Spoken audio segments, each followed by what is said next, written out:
Bueno, mientras vemos subidas en el SP500 nuevamente alcanzando un terreno de máximos históricos, sobre todo a la espera de las actas de la FED y sobre todo a la espera del dato de inflación de mañana, habría que empezar a considerar según qué aspectos un poco más profundos, un poco más que no se ven a veces de primeras y que justamente juegan un papel clave precisamente en un entorno de lo que vendrán a ser elecciones en Estados Unidos. ¿Y de qué estamos hablando? No estamos hablando de inflación, no estamos hablando de los earnings, que de hecho empezarán justamente este viernes con los bancos como dando el pistoletazo de salida, como siempre. Hablamos de algo que le da mucho contexto al fondo de mercado y es básicamente el déficit gubernamental. Sobre todo teniendo en cuenta, y ahora vamos a explicar esta imagen, sobre todo teniendo en cuenta que ambos candidatos no planean o no plantean, o no se plantean, mejor dicho, reducir necesariamente el déficit fiscal en Estados Unidos. Precisamente es muy importante entender esta imagen que justamente estamos viendo en pantalla. Lo que muestra este gráfico básicamente es cómo los déficit y los superávits del presupuesto federal de Estados Unidos, que serían pues básicamente esta barra, esta especie de histograma de líneas de barras negras, afectan al SP500 de forma directa, por cierto, escala logarítmica para que lo entendamos bien.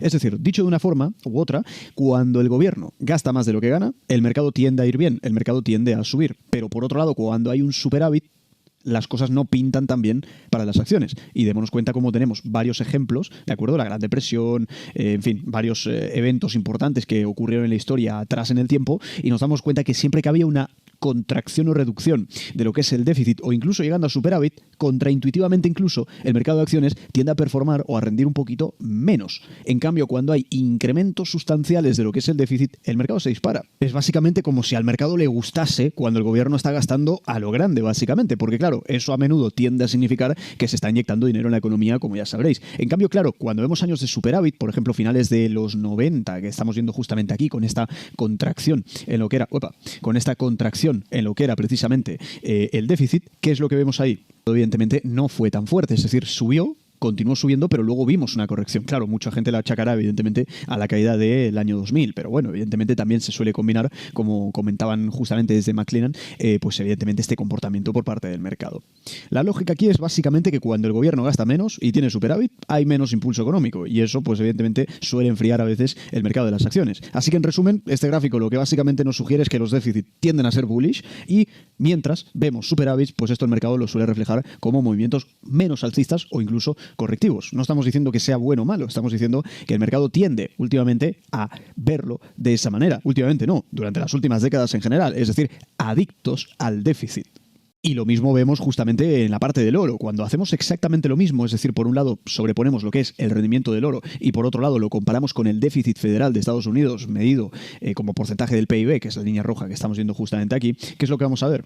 Pues básicamente cuando el déficit se dispara, el oro tiende a subir. ¿Por qué? Pues como ya sabremos, el oro permanece siempre como ese valor refugio, ese refugio seguro al que todo el mundo corre cuando las cosas se ven pues un poquito más inestables. Por ejemplo, si nos damos cuenta sobre todo en momentos de la crisis financiera, ¿no? Año 2008, aquí lo que vamos a estar viendo, o incluso pandemia también, porque son grandes incrementos, ¿no? Proporcionalmente que estamos viendo, vemos déficit fiscal disparado, y el precio del oro sube acompañando precisamente eso. ¿Y eso por qué puede ocurrir? Pues porque básicamente la gente puede llegar a preocuparse por el valor del dólar y buscan protegerse en algo un poco más seguro como tiende a ser el oro. Y además fijémonos que cuando el déficit tiende a relajarse, el oro por lo general también lo hace. Al final esto lo que implica es que cuando la economía parece estar más estable, el gobierno gasta menos en deuda y la demanda por oro como refugio, pues vemos que disminuye ligeramente. Es decir, lo que básicamente estamos viendo en este gráfico, que era un poco lo que complementaba el gráfico anterior, es que precisamente cuando el oro sube es cuando el déficit se pone feo, porque muchos inversores ven el oro como una buena alternativa o forma de protegerse cuando los números rojos en el gobierno, pues evidentemente se ponen serios. Todo esto de la mano con lo que estábamos diciendo también anteriormente, ¿no? Y claro, esto no es que esto explique, de hecho, las subidas de ahora. Este es un motivo de trasfondo, como estábamos comentando precisamente ahora. De hecho, estamos teniendo un año muy, muy bueno. Fijémonos que de momento, hasta la fecha, el S&P lo que ha experimentado es probablemente uno de los desempeños más sólidos hasta la fecha en todo el siglo XXI. Se dice pronto, pero démonos cuenta cómo estamos en el percentil. Digamos, si esto fuese una nube de puntos en dispersión, estamos arriba.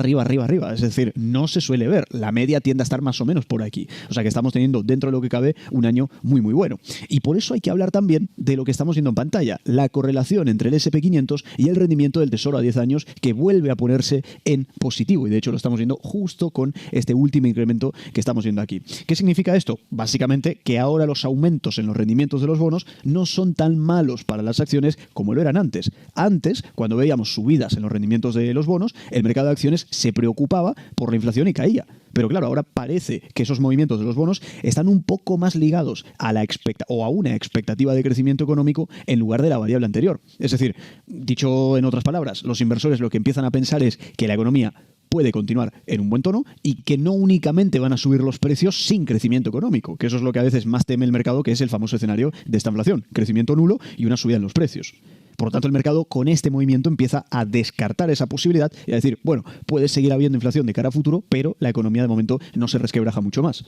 Por lo tanto, si esto sigue de esta manera, los rendimientos más altos no tendrían por qué ser una amenaza directa para las acciones, sino una señal de que las cosas podrían ir un poco mejor de cara a futuro. Démonos cuenta cómo el terreno positivo en correlación ya se ha vuelto a manifestar, lo cual es algo, como decíamos, relativamente bueno en la interpretación que le estamos dando ahora. ¿Qué está ocurriendo con el VIX? Porque vemos el VIX muy tranquilo, y hablando justamente de SP500 y de la volatilidad, démonos cuenta de lo siguiente. VIX, que evidentemente ha estado subiendo últimamente, sobre todo pues tras todos los recientes conflictos que estábamos viendo, ¿no? O sea, hemos tenido dos grandes incrementos en el VIX, la gran caída de agosto y justamente la posible escalada en el tensionamiento del conflicto bélico, ¿vale? Hasta aquí yo, nunca haría análisis técnico en el VIX, me parece un poco ridículo, pero bueno, estamos creando un pequeño techo, que repito, no es tanto de análisis técnico, sino, bueno, pues un pequeño freno que está tomando ahora donde justo se frenó en el mes de agosto, ¿de acuerdo? Pero más allá de eso, claro, ¿en qué nivel estamos? Ahí es donde quiero apuntar. ¿En qué nivel estamos? 20, 23 aproximadamente. Ok, pues ¿qué está descontando el mercado de opciones? Fijémonos.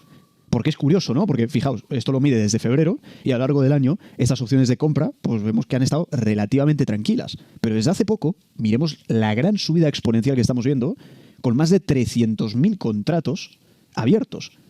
Y además démonos cuenta que lo que están mirando es el Strike 45. Esto de hecho expiraría el 16 de octubre. ¿Qué significa?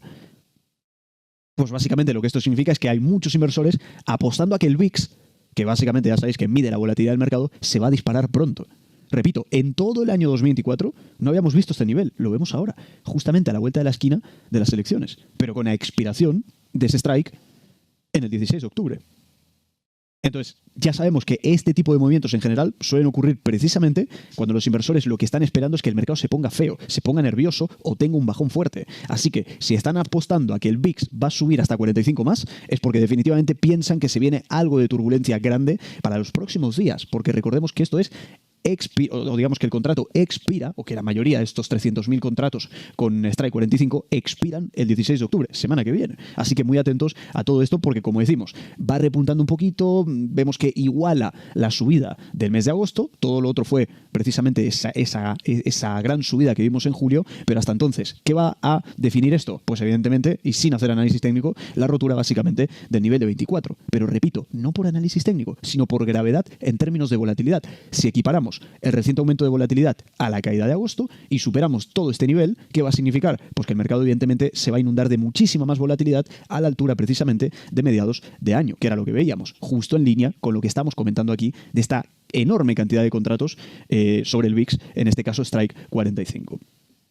Y esto era del lado de la renta variable americana, pero si nos vamos a la renta variable china, creo que no es noticia, y de hecho ya lo hemos estado viendo bastante, que sobre todo, de hecho lo vamos a ver brevemente ahora, aquí lo teníamos, gran caída, sí, una gran corrección en el Hang Seng, sobre todo después de haber subido tan vertical. Recordemos que toda esta subida también se llevaba a cabo en el medio de una semana que era festivo, en China, que era la semana pasada. Y ahora, cuando vuelven de la festividad, gran corrección. ¿Qué hay detrás de todo esto? Porque, claro, Bloomberg pues justamente apuntaba a esto, ¿no? Que era básicamente que las acciones, en este caso de Hong Kong, cotizadas en el Hang Seng, habían sufrido el mayor desplome desde el año 2008. Démonos cuenta a dónde hacían referencia. Hasta la fecha no había ocurrido un sell-off como hasta entonces.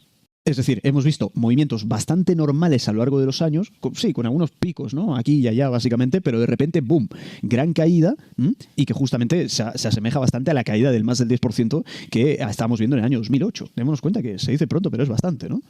¿Y esto qué puede llegar a significar? Bueno, pues como estamos comentando, la preocupación por parte de los inversores de no haber visto una política más clara en cuanto a estímulos del lado de la demanda y solamente del lado de la oferta, lo cual para muchos analistas o inversores puede estar bien la visión que está adoptando China, cuidando un poco más la oferta y no financiando tanto la demanda, que al final eso luego lo que significa es una intervención pues mucho más alta del Estado, pues evidentemente más inflación, etcétera, etcétera. Entonces ellos están optando por financiar más lo que es la oferta y no tanto la demanda. Y parece que el mercado se ha vuelto adicto a todo este tipo de medidas, porque en cuanto no hay una respuesta más clara o unas declaraciones más claras al respecto de lo que busca el mercado, tiende a castigar justamente el movimiento de las acciones, que ahora mismo se dejan ya más de un 9% en lo que vamos de semana.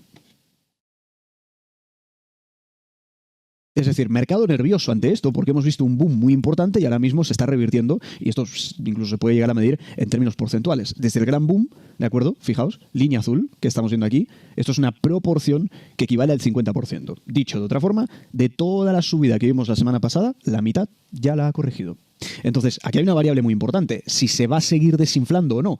Sí que es verdad que nosotros teníamos trazado esta, digamos, resistencia, pero no va más allá. Ya sabemos que el técnico ocupa un segundo lugar. Pero claro, si toda la resistencia que estamos viendo aquí ofrece tensionamiento, sumado al sentimiento de mercado que hay detrás, en vista de que China no ha tomado mayores estímulos o mayores decisiones en cuanto a estímulos del lado de la demanda, cuidado porque esto se puede llegar a desinflar. Y era un riesgo, de hecho, que se estaba comentando cuando veíamos todo el boom de China precisamente. Fijémonos en esta imagen porque creo que también es bastante buena, y es que, claro, cuando lo que hacemos es ver los EPS, es decir, las ganancias por acción del MSCI de China, lo que vamos a ver es que han mejorado. Quiero decir, están abajo, obviamente, pero han mejorado. Sobre todo después de una caída constante desde el año 2020 en adelante. Fijémonos precisamente en la caída que estamos viendo aquí, toda la caída que hubo, pero la mejora sustancial al menos que estamos viendo. Obviamente no supera niveles prepandemia, pero es una mejora muy buena. ¿Es lo malo? Pues como decimos, que no llega o no se acerca de momento a niveles prepandemia. Es decir, en otras palabras, sí, van para arriba, pero China aún tiene un camino largo por recorrer para recuperar completamente las ganancias por acción que perdió en los últimos años. Así que, aunque la tendencia pinta mejor, todavía queda mucho por hacer para volver, pues evidentemente, a esos buenos tiempos que estaba viviendo antes. Y a todo esto unos índices, tanto Hang como CSI, que se resienten un poquito, que no pierden probablemente las tendencias primarias. Y creo que esto es algo importante a considerar, pero que ante el primer reto en el cual se ha enfrentado a nivel técnico, ya vemos un claro rechazo. ¿Dónde va a estar la solución a partir de ahora? ¿Dónde va a estar mirando el mercado? Bueno, básicamente a futuros comunicados por parte de las autoridades en China y ver justamente cómo encajan el escenario, el contexto en el cual de momento China sigue apostando por estímulo a la oferta y no tanto por estímulo a la demanda. Así que veremos cómo acaba todo esto, porque de momento el mercado sigue mostrando bastante nerviosismo. Como siempre, muchísimas gracias y nos vemos en el próximo vídeo.